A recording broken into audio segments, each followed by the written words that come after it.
आइए आज तारीख के एक ऐसे किरदार की कहानी में उतरते हैं जिसने अपनी आवाज़ के जादू से लाखों लोगों को अपना गुरवेदा बना लिया और फिर उसी आवाज़ के हुक्म पर दुनिया को तारीख की सबसे भयानक जंग में धकेल दिया। ये कहानी एडोल्फ हिटलर की है और ये समझने की कोशिश है कि एक आम सा सिपाही, एक नाकाम आर्टिस्ट, आखिर इतना ताकतवर बना कैसे।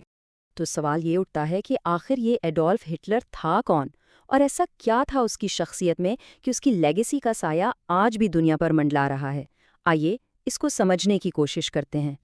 एक तरफ तो वो शख्स है जिसे एक करिश्माती लीडर कहा जाता है, जिसने अपनी बातों से पूरी कौम को जैसे सहर में मुब्तला कर दिया था।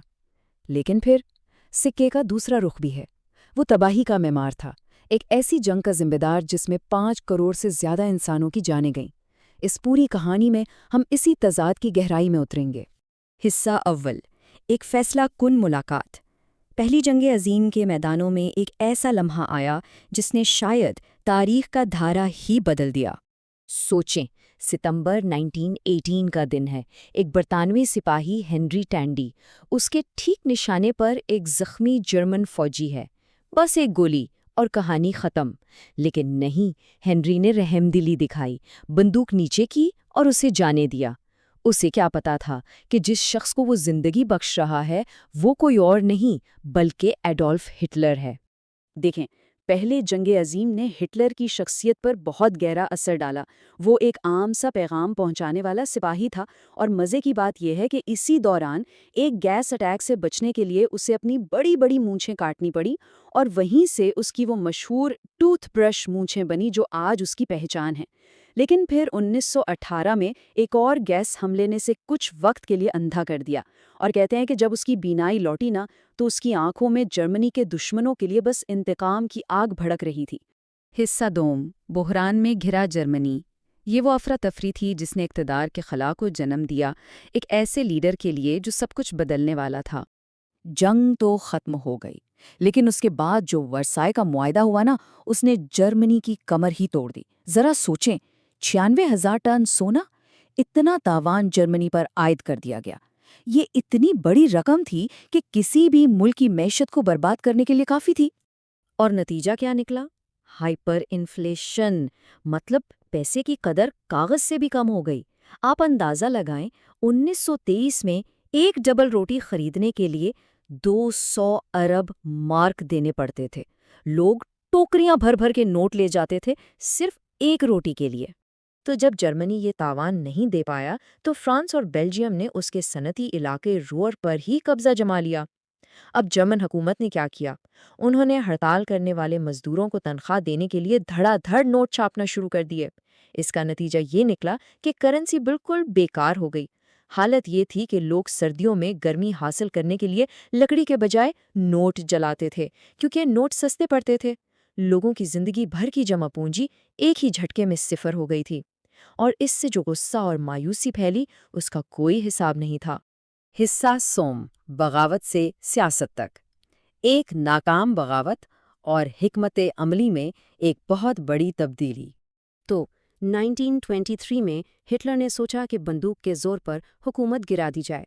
इसने म्यूनिख में एक कोशिश की जिसे बियर हॉल पुच कहते हैं, लेकिन वो बुरी तरह नाकाम हुआ। उसे गद्दारी के इल्ज़ाम में गिरफ्तार करके जेल भेज दिया गया और जेल में ही उसने अपनी मशहूर किताब, या यूं कहें कि बदनामे ज़माना किताब, माइन कैम्फ लिखी। लेकिन सबसे अहम चीज़ जो उसने जेल में सीखी वो ये थी कि जर्मनी में इक़्तिदार गोली से नहीं बल्कि बैलेट बॉक्स यानी वोट से हासिल करना होगा। ये उसकी सोच में एक बहुत बड़ी तब्दीली थी। हिस्सा चहारम, प्रोपेगेंडा मशीन। एक नज़रिया कैसे पूरी कौम को बेचा गया। अब हिटलर को अपनी पार्टी के लिए एक पहचान, एक ताकतवर निशान चाहिए था। उसकी नज़र पड़ी स्वास्तिका पर। ये एक कदीम निशान है, हज़ारों साल से खुशकिस्मती और भलाई की अलामत समझा जाता था। लेकिन हिटलर ने इस मुस्बत निशान को उठाया और उसे अपनी आर्याई नस्ल की बढ़तरी की अलामत बना दिया। उसने एक मुक़द्दस निशान को हमेशा हमेशा के लिए नफ़रत और तबाही की अलामत में बदल दिया। उसके प्रोपेगेंडा का मास्टरमाइंड था जोसेफ गोएबल्स। इसका फ़लसफ़ा बहुत सादा था। वो कहता था, एक झूठ को इतना ज़्यादा और इतनी देर तक बोलो कि वो सच बन जाए। और बस इसी एक उसूल पर चलते हुए नाज़ियों ने अपने नज़रियात को پورے جرمنی کے لوگوں کے ذہنوں میں اتار دیا۔ تو اس پروپیگنڈا نے کام کیسے کیا؟ ذرا اعداد و شمار دیکھیں۔ 1928 کے الیکشن میں نازی پارٹی کو پارلیمنٹ میں صرف 12 سیٹیں ملی، مطلب کوئی انہیں جانتا تک نہیں تھا۔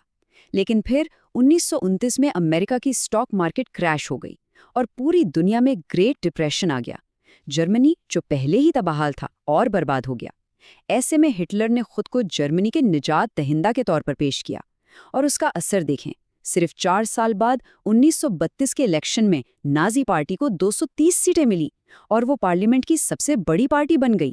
حصہ پنجم، ایک مطلق العنان حکمران کی تشکیل، اقتدار پر مکمل قبضے کے لیے آخری اور تیز ترین اقدامات۔